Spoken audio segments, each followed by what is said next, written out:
Hi, it's Brian. In this episode, we welcome Alaine Alldaffer. Now a seasoned professional in casting, Alaine's path has been anything but conventional. After studying theater at NYU, Alaine initially made the safe choice and worked as a paralegal. But that was not her destiny, and she had the courage to take a leap of faith and leave her well-paying job to return to her passion. She found her true calling in the world of casting, and Alaine is thrilled to share some wisdom about the magic of perseverance and the role of community in an actor's life.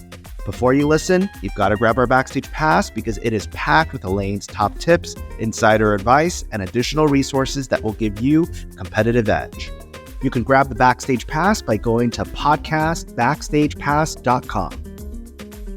I would guess, Alaine, you're a believer in astrology. Is that true or not true? I would say, yeah, I do. I dabble. Yeah. I think it's kind of interesting when you think about where you were born, the location, where the stars and planets align.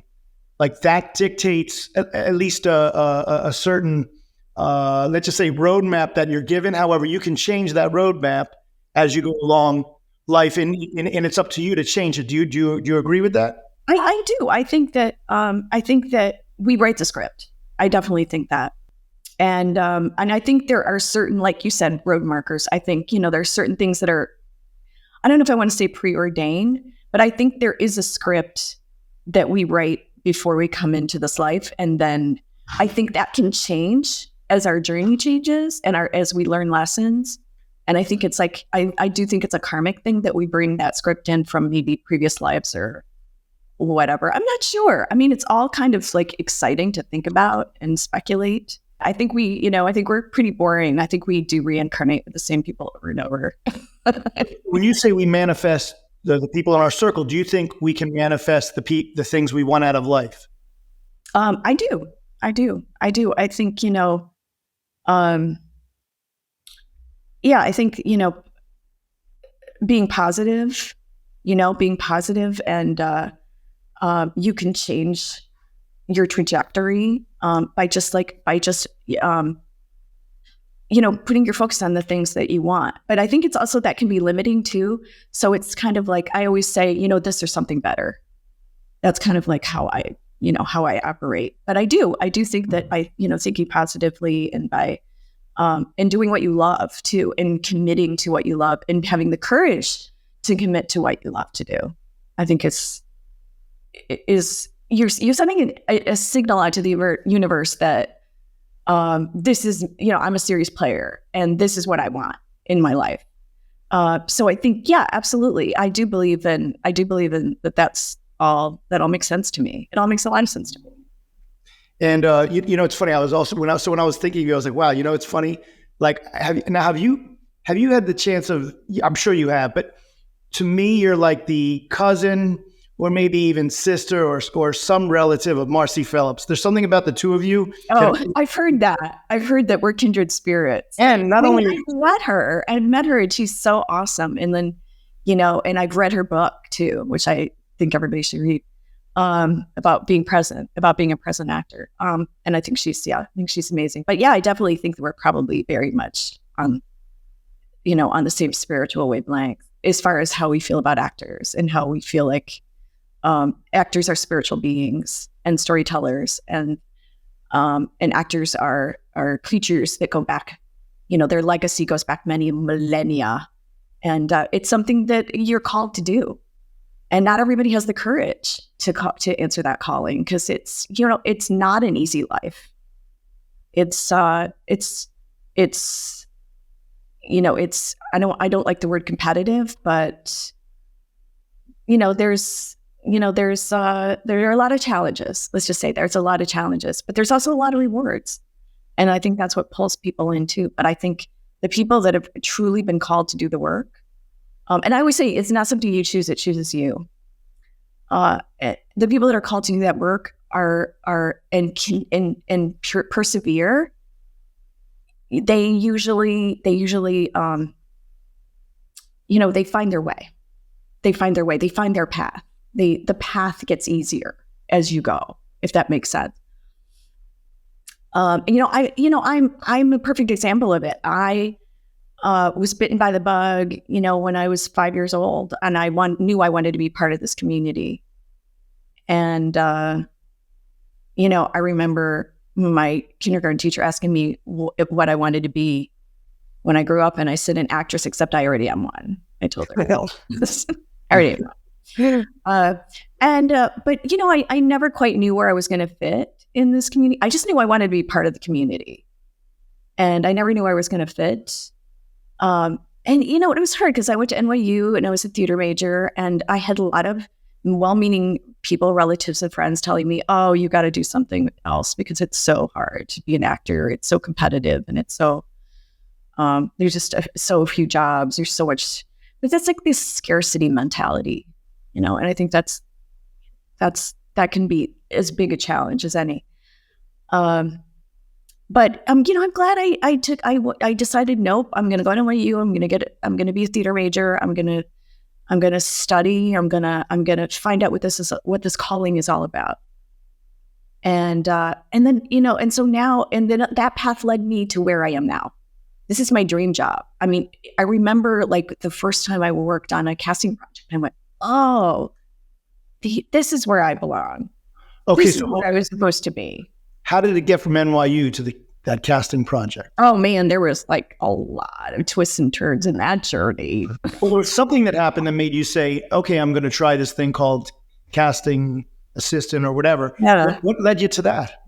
It was just kind of happened. It was a casting director who I used to go in for a lot. And he just said one day, he says, hey, I need help. And we sort of formed a friendship. And he says, hey, I need help on a project. It was a commercial for copper tone tanning. And how many years out of school would you say, out of NYU? Oh gosh. Well, because there was like a decade in the middle. Okay. So it was like a decade out of school. And I had gone back to it because I was a paralegal for a while. Oh, that's interesting. Okay. Yeah, I was a paralegal. I worked in a huge law firm that was like a burnout law firm. Nobody lasted there very long. I actually worked on Donald Trump's first bankruptcy. Oh, I saw. That was one of the first projects I worked on. Did you consider going to law school or no? I thought about it, and the law firm that I worked at, was talked to me about that, about sponsoring me to go to law school. But then I saw like all of the people that were working there who were coming out of school, and they were all like, oh, and I was like, oh, I don't want to do that. So I was kind of, one day I just said, okay, I just miss being part of that community. I got to get back into it, and sort of like, again, and that took a lot of courage because I was making a lot of money, and I had it was a really good job, benefits and a future. And I was like, this is just not making me happy. So I, got out and started tried the actor thing. And then, I met Mike Roscoe and was his casting assistant. And then I met James Galeri. Get out. Right after that too. So I met James Galeri. He was, I took classes with him. Okay. As an acting student. And then he asked me to help him out on this project we were working on it was like a youth writing festival. It was like teenage writers, and I worked with him on that. And then when he went to Playwrights Horizons, he asked me to go with him to be his assistant. And that's kind of like how it all started. And that was 1996. So that's, yeah. But all the stories you're telling, life was changed. You were telling different stories about change. So for instance, what you didn't tell is that you first started going to University of Michigan. Is that correct? I went to the Michigan School of the Arts. Oh, Michigan School of the Arts. Okay, so you switch. Is Michigan School of the Arts a college level or high school? Yes, it's college. It's a conservatory program. Okay, so what happened that you said to yourself, okay, I'm going to switch over from Michigan to NYU? Okay, so here's what happened. So when I got out of school, I had an agent and I was going out, and I auditioned for a magician to be a magician's assistant in a show. And what's that? On a cruise ship or no? Oh, it was a lot of things. Okay. Right. It was a tour. It was a big tour, and it was was cruise ships. It was Europe. It was working with this magician. And I got that job because I actually had experience when in my hometown, I was an assistant to a magician, to Kevin James, who's actually a really famous a magician now. He was on America's Got Talent. He was like up there, way up there. Oh. But I had experience working with him, so I got the job. And then I married the magician. Oh my gosh. Were you cut in half by any chance? Oh, three pieces. Shot out of my gosh. How could you have to teach the bring out of can? Oh no. Wait, you like married the midget? Oh, yeah, wow. I got married. I married him. Yeah, we got married. That is but that's it was a really fun adventure. I got to see the world. I worked on cruise ships. I met the King of Morocco. We opened for the Cab Calloway band. And we opened for Eddie Fisher. I mean, it was crazy. We did the Catskill circuits. I mean, we were all over the place, and it was a lot of fun. It was really a lot of fun. But all good things come to an end, including the marriage. But that was my sort of detour. And then I said, okay, I gotta make some money. So that's when I went to paralegal school and became a paralegal. It's incredible. No, because the story, the one thing I wanted to bring up today to you was because you know this better than I do. I don't, but I was listening to this podcast. I try to listen to podcasts before I see you, that they were talking about artists and how the most incredible artists are the ones that don't try to offer you what they think you want to see. Oh, yeah. Would you say in the acting profession, it's the same thing? Oh, I think that's true. I think that's like sometimes the biggest mistake, and I understand why people make it, because it's hard to trust yourself. But yeah, I mean, you come into a room and you're trying to be what people want you to be, or what you think somebody wants you to be, and it just kind of flattens out your performance. It never quite works.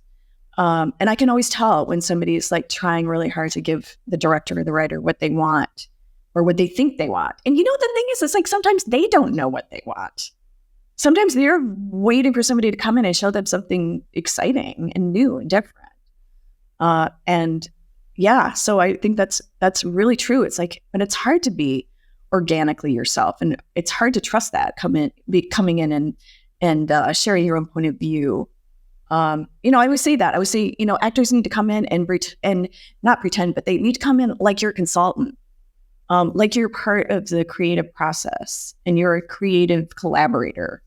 And you need to come in and show, this is what I am an expert on this. I'm an expert on this play. I'm an expert on this character or whatever the story is. I'm an expert, and I'm sharing with you my expertise. And, and if somebody wants a second opinion, they can get a second opinion from the next guy who comes in the room. But that's, you have to have that kind of courage for your choices and your convictions when you walk in a room. And I love those people who come in. You could tell right away the minute they walk in the door, I got this. I know what this is. And here we go. It's opening night. Boom. Hey, it's Brian. I'm dropping in on an important announcement. What you need to know is you have more control over your career than you think. The thing standing between you and the career you want is your connections. And that's where One-on-One Next Level comes in. If you are not a member yet, you can apply to join at oneononenextlevel.com. Press pause and do that now. If you are already a member and you are ready to get back on track, we want to invite you to book a strategy session with us led by myself personally.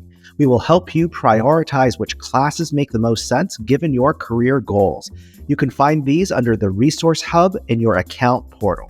We can't wait to hear your success story. Let's just say a painter or a musician, in a musician's case, he can write a song that's kind of like what other people are writing, but it's much different if you write a song just coming from within, that when you're not trying to mirror. Do you sense that in the room also when someone tries to act like somebody else? Yeah, because then and it feels kind of contrived and derivative, and you want people to come in with exactly with their own pizzazz, bringing their own pizzazz in the room, but it takes a long time to trust that. It takes a long time for actors to come in and trust that what they know better. They know better than anybody. And, but boy, it's exciting when you see that happen. I actually was just doing Winter's Tale auditions, and there's an actor who I love, and I would bring her in, and you could always tell that she would always sort of, she would, I could tell she wasn't trusting herself. She was right out of school. But she would always sort of try to like give us a general idea of what we were looking for, instead of just coming in and just going, balls to the wall, just like, I'm just gonna attack this, like a Wolverine in heat. I'm just gonna attack this. And, it's taken her a couple of years, and she just did it. She came in and she was so freaking good. I mean, I was just like, hallelujah. I was so excited. Of course she got the part. Yay. When you get that feeling of excitement, hallelujah, is that something just like it just comes right through your man, heart? it's the rush. I always say that. I would say, that rush you get, actors, when you get the part. I get that every time I give the part or somebody that I love who really deserves it and I know will be spectacular in the role. I get that rush every time that happens. So yeah, it's so cool. That's the best part of my job. That rush is addictive. I love making those calls and letting people know that they got it. And then the best part is when there's an actor who doesn't have an agent, and I can call them directly. And I go, I always say things. I'm always really cheeky. I always say things like, "Hey, I've got good news and bad news." The bad news is, I'm going to have to spend some money on a dress for your opening night, and I really can't afford it. So that's about. And the good news is you got the part. So I always try to come up with something like fun like that. You're such a mama bear. So I am. There was another actor I remember came in, and she'd come in for a play that we were casting, and I love her, and she didn't have an agent at the time, and I brought her in for so many things, and she finally got the lead in a play at Playwrights Horizons. And I called her and I said, "Hey," and he said, "You want to come in and just kind of talk about, your next career steps and how I can be helpful to you?" And she was like, "Oh yeah, okay." So she came in and she's sitting on the couch across from me. And I said, the thing is, I bring in somebody like you. And this happens to me quite often. I'll bring in an actor over and over and over, and they come really close and they don't quite get it. And it's always so disappointing for me. And I said, that we've had that experience together a couple of times. And, but what's so awesome? Today is a different day. Today's a new day. And then I handed her the offer letter, and she was like stunned. She was stunned. That's incredible. And I was like, "This is a game changer, girl. It's a game changer." And it was. That's the other thing, Alaine. Isn't it incredible to witness, when someone gets their first break like that, for instance? I met her here. Oh, all right. Yeah, well, another one-on-one success story. Yes. So we go on to, have you noticed, because we started this conversation talking about astrology, but there's something larger than life. It's almost like there's this invisible circle, right? So you get that first opportunity and you go in that circle, and then isn't it a coincidence? It's not a coincidence, but then more starts to come, right? No, yeah. It's absolutely, it multiplies. The possibilities multiply. But, everybody's on a different timeline. And so you might be somebody who pays their dues. I just got yelled at for saying pays their dues. But, yeah. What? That's a bad thing. Yeah, why I don't get why that's a bad thing. Because it's like, I don't know. It's like, what do you mean paying my dues? I've worked really hard. Okay, yeah. Got it. Preciousness is what we're talking about. Yeah. But they're what were we talking about? We're talking about I remember now. Gets that opportunity to get in that circle. It's all start to happen. Yeah, and I think that sometimes that's confidence. Sometimes it's like somebody going, "Okay, I know how to do this now." I think it's like the feeling of like, "Oh, okay, I got that one. Oh, and I was talking about that. For some people, it takes longer. Yeah, right. It takes longer. And you know what I've seen? I've seen people come out of programs, either BFA or grad programs, and they hit the ground running, and they'll book right away, and they'll continue to book and do really well. And then it seems like at the 5-year point, everything stops. Right. I've seen that a lot. I don't know what that's about. I think. But then you get people who will really just, understand, that it's disappointing at first, but they just they're patient, and they just keep working hard. And I always say, your definition of success should be your commitment to the craft. And they just become very committed to their craft, and that's how they get through it. That's how they get through all the disappointments. And then all of a sudden, boom, they're working all the time. So it's like your career is a marathon. It's not a race. And sometimes I see people who put the work in for 5 years and haven't really been able to make a living at it, suddenly surpass the person who is suddenly not booking anymore. It's really interesting.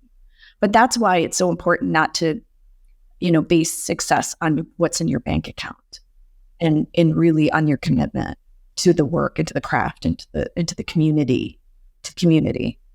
I'm so curious to hear why, Mark, you think that. It's a broader, Alaine. I mean, for instance, haven't you noticed with your own life? I noticed with mine, when, let's just say, one or two, let's just say, unfortunate things happen to me. It's unbelievable how they all start then coming in. What it seems that way, one unfortunate thing after another. But then if something, or when that something small and good, like a fortunate thing happens, it's amazing how then all of a sudden it's almost like you're opening up a certain valve. So what I was commenting about what you were talking before is, I think there are some amazingly talented people out there. Okay. Now I want to hear what you have to say about this. So incredibly talented people. And maybe they had the misfortune of some parents that didn't exactly provide a environment of confidence. And I think that, because I'm experiencing it now, I'm going to be personal. I have a 5-year-old, and my main commitment to him is to give him confidence, because I didn't get it when I was a kid. Yeah. And that really messed me up. But I feel that if you can give someone confidence, then now, obviously, you've got to put in the work. So no matter what, that has to happen. But with confidence, don't you think that can really catapult someone in times of, let's just say, challenge, versus someone who doesn't have that confidence? Yeah, I absolutely think that's true. And, Mark, we come from the same generation. So we were not ever encouraged to express or to show our confidence, because that we'll was talk that way to your mother. You're stuck up, so that was never encouraged in us. So we kind of we have to be humble, know. Yeah. But I think even more than confidence, it's the courage. Yes. To have confidence. Is it related? Confidence? Yeah, completely. The courage to be confident. It does take courage to be confident in your choices and what you do, and just trusting yourself. But you talk about a foundation, right? In acting, you always hear you need a foundation, like to build a house. And it's true. But the same thing with confidence. You need that foundation to be confident. Right. Absolutely. And I think, the more you trust yourself and the more you find that it works, that when you're organic and bring your true self into the room, that the more you do that and the more that people respond to that in a positive way, helps you to build the confidence. I think that's very true. Well, you have been, and Brian, I don't want to talk too much, but I don't want you to start to join in, but I would say you've been, I don't want to say a savior, but there are certain teachers that Brian and I consider have a degree of salvation for what the platform that Next Level One-on-One has, because as you know, there was a time where, people were jumping on the bandwagon and using that horrible term that they use for, I don't want to say, I'm not even going to say sex worker or anything like that, or, pay to play. Do you know what I mean? To me, it's pay to play is a very derogatory, ugly thing. And, So I actually, one-on-one next level was started from the principle of like, we really wanted to obsess about what you could not get in college or conservatory. And that is some prominent feedback from someone that is involved in the choosing of let's just say in auditions and the choosing of like who is going to or involved in the choosing of who's going to be getting the roles with the producer or the whoever the powers that be, the director, but using material that's prevalent and that's coming from their office, and then getting feedback from that person is beyond educational. It's so everybody was like, it's a horrible thing, they're paying to play, blah blah blah. You have always been through this whole thing someone who, number one, teaching is a gift and you have it and it exudes, and number two, you never even flinched when this whole thing happened. There were many people that stopped teaching because I don't want to be part of anything that resembles a pay to play kind of. They didn't realize that by doing that, you're having the actor have to take a step back and quotes not offer what something that is valuable that you offer. Yeah, well, I think that is an interesting thing because money is it's an exchange of energy. So you are, and I remember when I was, an actor and I would take classes, I would pay a fee to work with a professional, to work with somebody that I knew I was going to learn a lot from. And, I could made the choice of walking in saying I'm paying to audition, but I made the choice to walk in and I'm going to learn everything I can from that person. And I used to just drive everybody crazy with questions because I was so curious about things, and I wanted to learn, and I wanted to, I was right out of school, so I wanted to, to bust that learning curve. I wanted to bypass that learning curve. And I've learned now that actually the learning curve is kind of a cool thing. You can ride it for a long time. But I remember just being like, I'm going to get my money's worth out of this. And I think that's the responsibility sometimes of the participant, the apprentice, the apprentice. And what is that line? When the apprentice is ready, the master will appear. Mm-hmm. Oh, I've never heard that before. That's good. Yeah. And I always I wanted to be that apprentice, and I wanted those masters to appear. So, I was not shy about, staying after class and asking questions, of Paul Fouquet or the people that I would take classes from at that time. So yeah, I think you get out of it what you put into it. So if you're putting your fee, your monetary fee, and then you're putting your energy into it, you're gonna reap the benefits. You're gonna come out way ahead. That's so true, because what we've been doing, not only for our special programs, but in general, when somebody joins, is we give them mindset classes, and we, especially when I'm leading it, not the mindset class, we have a resident mindset coach for that, but for a special program, for Atlanta trip, for any of the multi-week programs, I'll be like, why are you investing money and time and showing up with that attitude? It's is it not a self-sabotage, but is it a defense mechanism where if you don't put your best foot forward, or then you have an excuse? That's right. Or you're trying to this wasn't done right, or the reader. Well, okay. So here's the thing. In my class, I the first thing I say is, this is a creative gym. This is a place for you to come and work out every week. And I will give you the the barbells, and I will give you the materials that you need to strengthen those muscles, those acting muscles. And but it's how many people buy memberships at the gym and never go, and then wonder why their muscles are flabby. Right, for sure. You got to put in the work. And I remember you got to put in the work. Yeah. You I think a year ago or a year or two ago, you would teach creativity seminars and yeah, we did that during COVID, and I was thinking we should do that again. We could do one in person now, so maybe we can do that in person. I'm so curious about how where you get that, because I would say besides Marcy, you are probably two of our only casting director instructors who kind of have that ability to teach creativity and confidence and authenticity. Where do you get that from? I don't know. Maybe it's in my DNA, because my great great grandmother, the Reverend Fanny Alldaffer, she was like one of the first female evangelical ministers in America. Your grandmother? My great grandmother. My grandmother's name was Fanny too. Go ahead. Oh, really? Oh, wow. Must have been a popular name.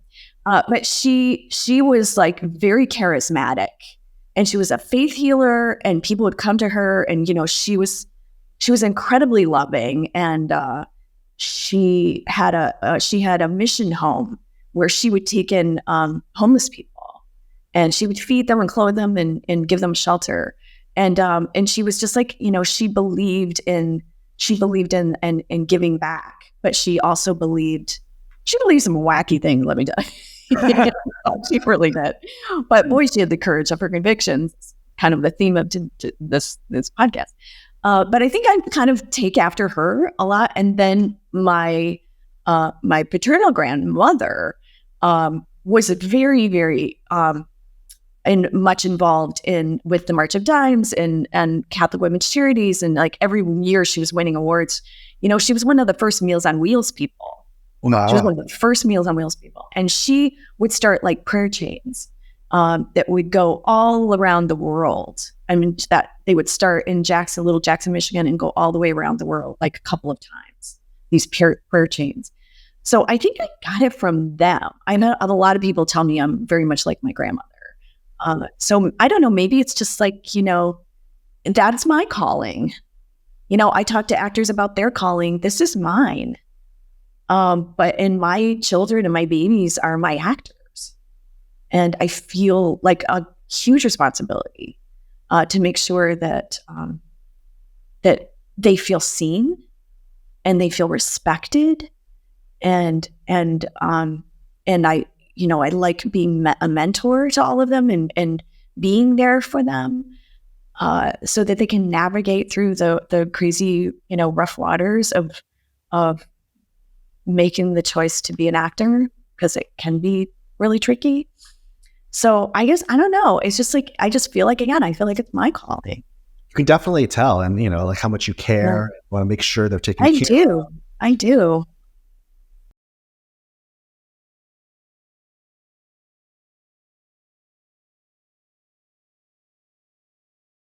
I am curious how you got to your position as head of casting at Playwrights Horizons, because, did you make a conscious choice that theater casting was your calling, or how did you end up at Playwrights? Yeah. It's funny. You were talking, Mark, about how, like, I guess they always say when that rains, it pours, like opportunities start coming to you. And when I decided I wanted to be a casting director, all of a sudden, boom, James Galleri asked me to be his assistant, but I also got an offer from CBS to work for them in casting. So it was like, all of a sudden I had to make choices. Oh, okay, is it going to be theater or is it going to be television? That was basically what I had to make that decision at that point. But, theater's my love and theater's my church. So I was like, oh, there was no, it only took me like 5 seconds to make the decision, that I'm going to work at Playwrights Horizons. That's then at Playwrights Horizons, something happened where James then left, and then you became. Yeah, James left, and I took over. And how many years were you with James before that happened? 8 years. That's incredible. 8 years, yeah, right. And and we had a great time, and we had some incredible adventures together. And I do miss him. I miss him. You miss his sense of humor, and then when you were for the 8 years, did Duncan Stewart come in once you were the head, or did he come in when you? Yeah, Duncan was like my very first resident, my resident casting assistant. He was my very first when I became casting director. And it was hard because it was just the two of us casting the whole season. We cast Grey Gardens together. Wow. Yeah, and he was new at it. And I wasn't new. I knew what I was doing, but I wasn't used to like just the two. It was just the two of us casting that show. Wow. Yeah. And, and we were also became very good friends and allies and partners through that whole year, through that whole season. That was something. And I'm so proud of him. But what a I'm show. so freaking proud of him. Yeah. Yeah, it's so funny because he actually texted me the other day and said, "What are you doing? Who are you?" And yeah, so many of our, the casting directors that we interact with are, more freelance. They go from, pilot to exotics to, but you're you're the head of casting at Playwrights. Like, how is your like day to day maybe a little bit different, and what is that like? Kind of being because I'm also I'm on the artistic staff there, so I advise the artistic director. We work on other projects. We're kind of always developing and devising new ways to tell stories, which is really cool. Right now, I'm working on our gala, trying to get fancy people to come and. If you're doing all that, so it's a lot of things. It's not just we do a lot of development work, so we do a lot of workshops, we do a lot of readings, but it's a full-time job. And then I have my side gigs. So. Hey folks, Brian here. Mark and I often cringe when people call One-on-One Next Level a workshop studio because we are so much more than that. You and I both know that not all workshop studios are the same, and I can tell you with complete confidence that no other studio offers the same level of care or programming that we do, and we do so with pride. Here's just a few examples. I'm Emily, and before One-on-One Next Level, I was in a super dark place in my career. I tried a lot of things to find representation, but nothing seemed to work, and I felt invisible. Then, almost as a Hail Mary, I signed up for a manager session. It was incredible, but it was also the thing to land me a manager. Since then, I booked a national commercial, I've gone on to create a thriving voiceover career, and signed with an agent, all through these classes and programs. One-on-One Next Level has been the single most important thing that's influenced my acting career and life in so many ways. I'm Neil. In the last year, I booked 2 co-stars and 1 top-of-show guest star on major TV series. I also shot my first lead in a feature film. In fact, I've hit 20 big milestones thanks to the connections that I've made in classes at One-on-One Next Level. The key has been getting in front of casting directors. And that's why I love One-on-One Next Level. If you're not a member yet, what are you waiting for? Every actor deserves face time with the people in the business who can move your career forward. And One-on-One Next Level can help you do that. Did you know One-on-One Next Level produces over 335 events and classes each month? Whether you join us in person or attend on Zoom, you can meet with A-list casting directors, filmmakers, TV showrunners, and executive producers, as well as agents and managers when you become a member. These days, it's harder and harder to get real face time with industry pros, but One-on-One Next Level makes it possible. To become a member, visit www.oneononenextlevel.com and click join. We can't wait to hear your success story. Is that a misprint that you're part of a podcast, Marvel Media? I am. No, It's not a misprint. I did the Wastelanders series, which is so cool. It's about it's all the Marvel superheroes. It's Wolverine and the Hulk and Star-Lord, and it's all of these Marvel heroes. It's Black Widow, and in the series, they're all senior citizens, and they've all been sort of exiled, and the world has been taken over by this authoritarian figure called Doom. And so all of these superheroes who have now retired to other different parts of the universe are now being called back to save the world, but they're all senior citizens. So and it's so much fun, and it's Susan Sarandon and Danny Glover and oh my gosh, who else is in it? Chris Elliott and John Hawkes and Dylan Baker and Westfield and Vanessa Williams. And it's it's so much fun. I had so much fun working on it. But it's also so different because with theater, you're asking people to work for not a lot of money, and then suddenly I'm working on this podcast where it's doling it's incredible. And I'm working on another podcast now, but I can't talk about it because I signed an NDA.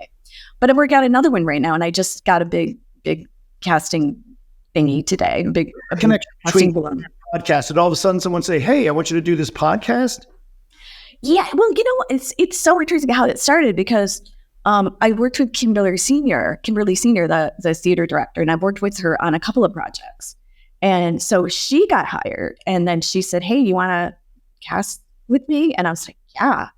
And then Tim Busfield, who I've worked with when I did the TV show Ed and Knights of Prosperity, he was directing something, and he, got me involved. So it's just like people I knew who recommended me, who asked me to be involved, and I said, "Oh, this is really fun. This is really interesting. It's kind of like a whole new avenue for me." And there's so many parallels to that in actors too. It's like, it's yeah. I mean, these are scripted podcasts. These are scripted stories. They're like movies for your ears, is what I like to say. You know what's interesting that just came to me, Alaine? First of all, there's nothing more powerful out of all between television, film, and theater. There is nothing more powerful than when you're sitting in a theater and you actually just lost your whole entire being because you actually are with the story in front of you.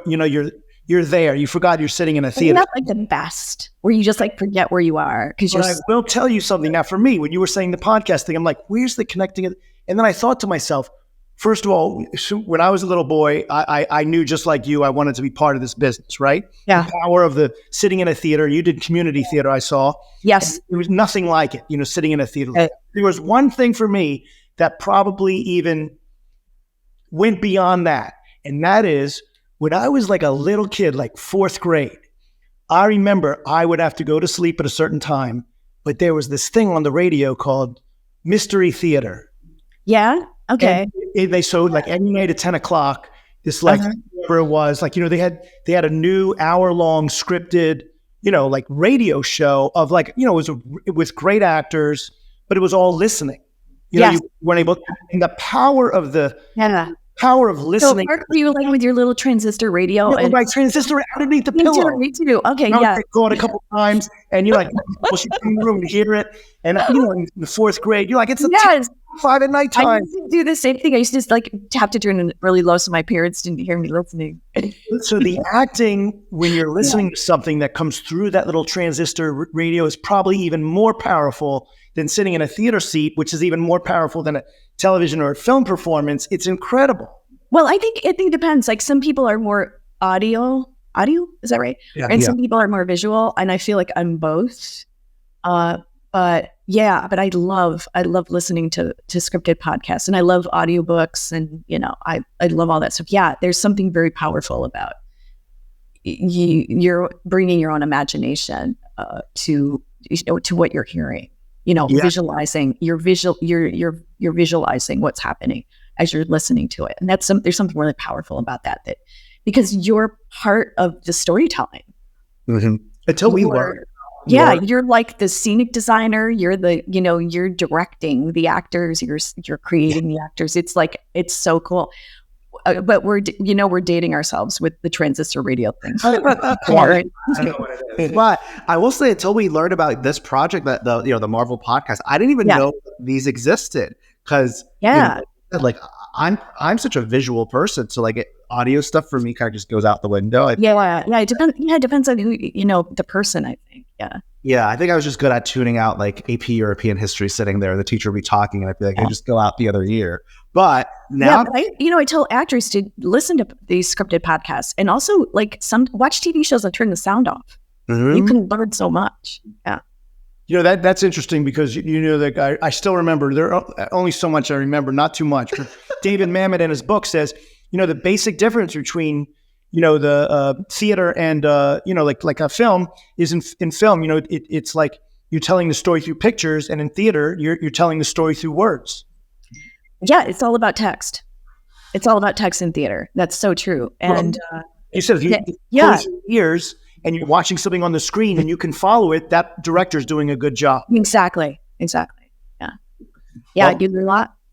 This is our 30th anniversary podcast, and part of the theme is how they made it happen. So one thing that we ask every single guest on our podcast is, has there ever been a time where you felt like you're going through this like insurmountable challenge, and maybe you took a risk and you took something that seem like a gamble and it really paid off, and kind of how you pushed through those tough times? Ooh, yeah. I think when I left working for Goldstick, Weinberger, Rotenberg, Grossman Bar, and Bear Marks and Upham, when I stopped working for the law firm and decided to get back into the to the creative world, I mean, that was terrifying. It's really scary. Suddenly you don't have a paycheck. I slept on a lot of couches. I did a lot of couch surfing, and then got lucky. But the thing is like I always knew.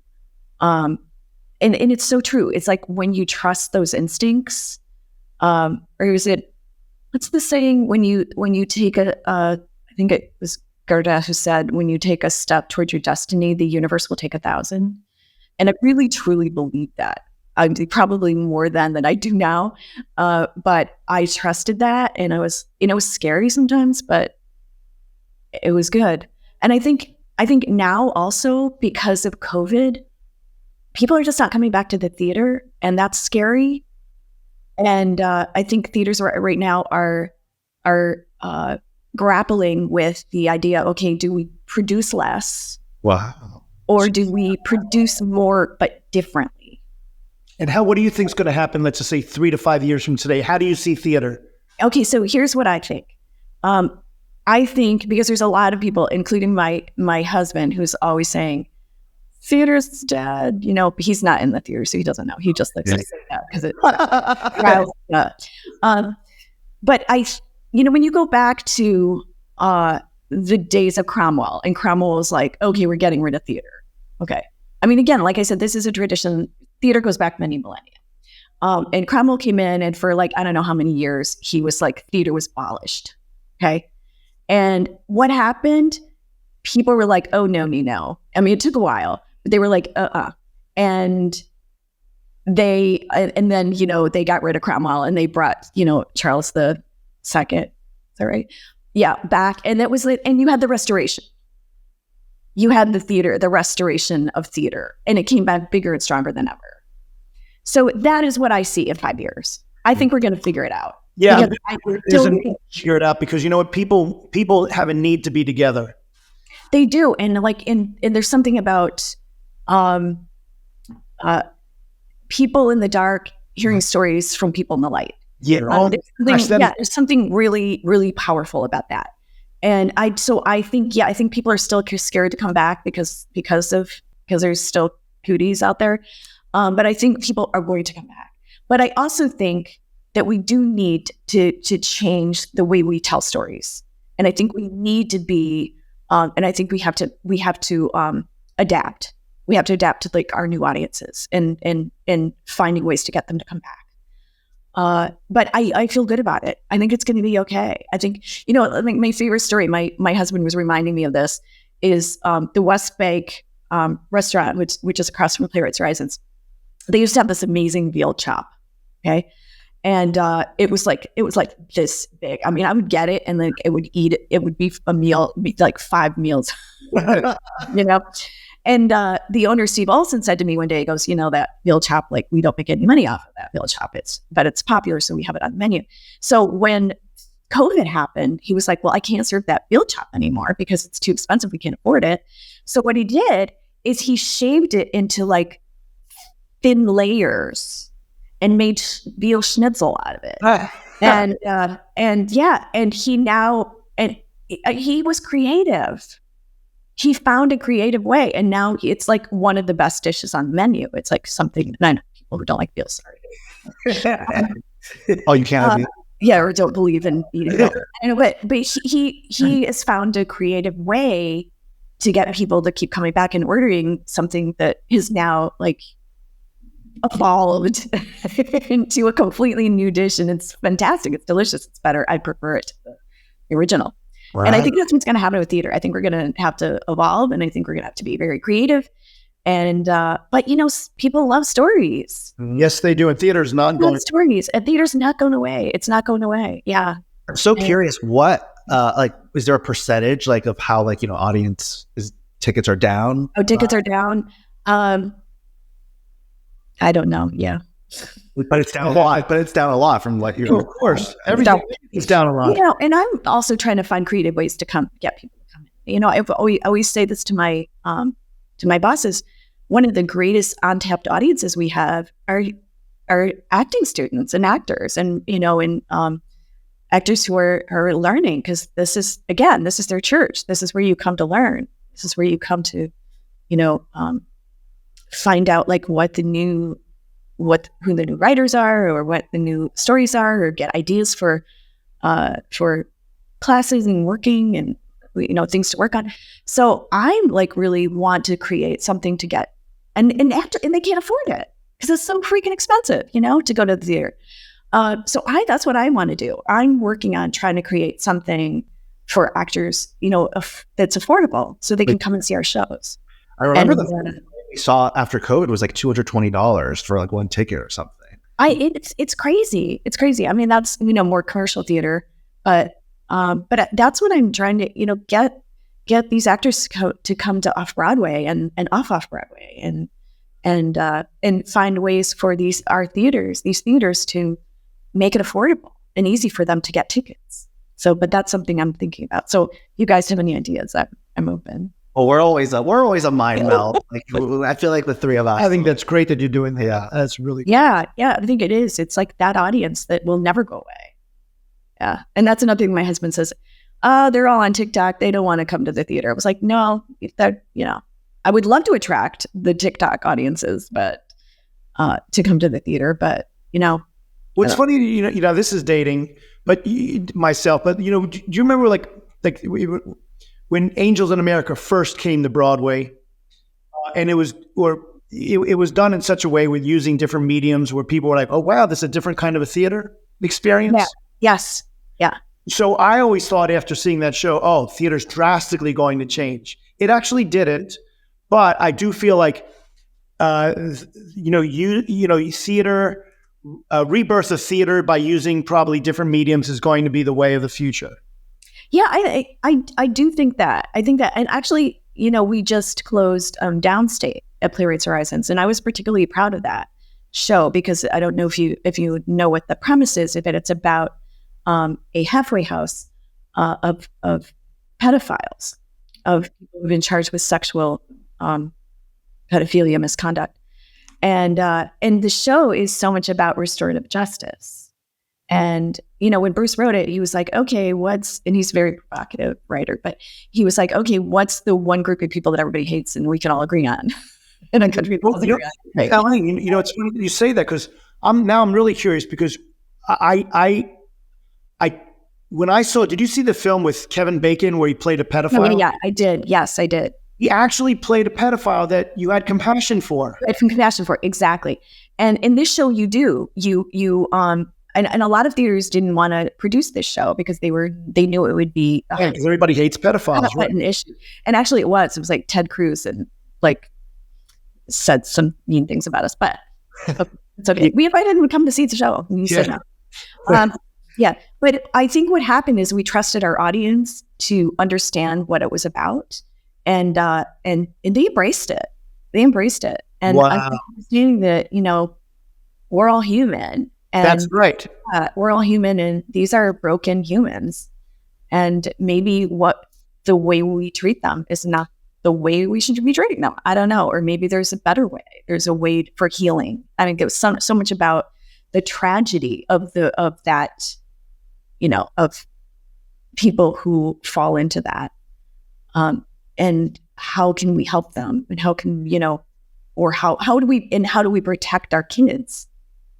But how do we also help these broken people who were kids at one point and were, the chances that they were victims of abuse.